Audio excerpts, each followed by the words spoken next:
সরকার আইন করেও যখন শিশু শ্রমিক বন্ধ হচ্ছে না বা সংখ্যা কমছে না, বরং উত্তরোত্তর বেড়েই চলেছে, সেই সময় শিশু শ্রম রোধে মানুষের মধ্যে সচেতনতা বাড়াতে এক শিশুই এলাকায় প্রচারে নেমে পড়েছে। জানা গেছে, বানারহাট ব্লকের সাকুয়াঝুরা বাংলা ভাষা বংশীবদন উচ্চ বিদ্যালয়ের সপ্তম শ্রেণীর ছাত্র অমিত রায় এলাকায় শিশু শ্রমিক দেখে নিজেই মর্মাহত। তার কথায়, যে সমস্ত শিশুর পড়াশোনা এবং খেলা করার কথা, আজকে তারা অভাবে তাড়নায় শিশু শ্রমিকে পরিণত হয়েছে।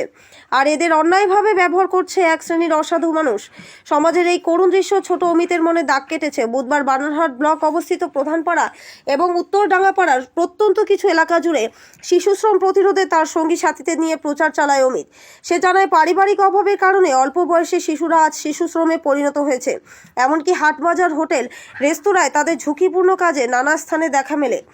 18 বছর থেকে 14 বছরের নিচে শিশুদের শ্রম বা কাজে যোগদান করা যাবে না, এই বার্তা মানুষের কাছে পৌঁছে দেওয়ার জন্যই ছোট অমিতরা পথে নেমেছে। তাদের এই কর্মসূচি লাগাতার চলতে থাকবে বলে জানিয়েছে। তোমাদের কিসের প্রোগ্রাম আছে ভাই? অল্প বয়সে শিশু শ্রম করা যাবে না এবং অল্প বয়সে শিশুদের কাজে যোগদান করা যাবে না, এই উদ্দেশ্যে আমাদের প্রচার। এটা কোন জায়গা? এটা সাকুয়াঝুরা 1 নং গ্রাম পঞ্চায়েত, উত্তর ডাঙ্গাপাড়া এবং প্রধানপাড়া। তোমার নাম কি? অমিত রে, কোন ক্লাসে পড়ো? ক্লাস 7।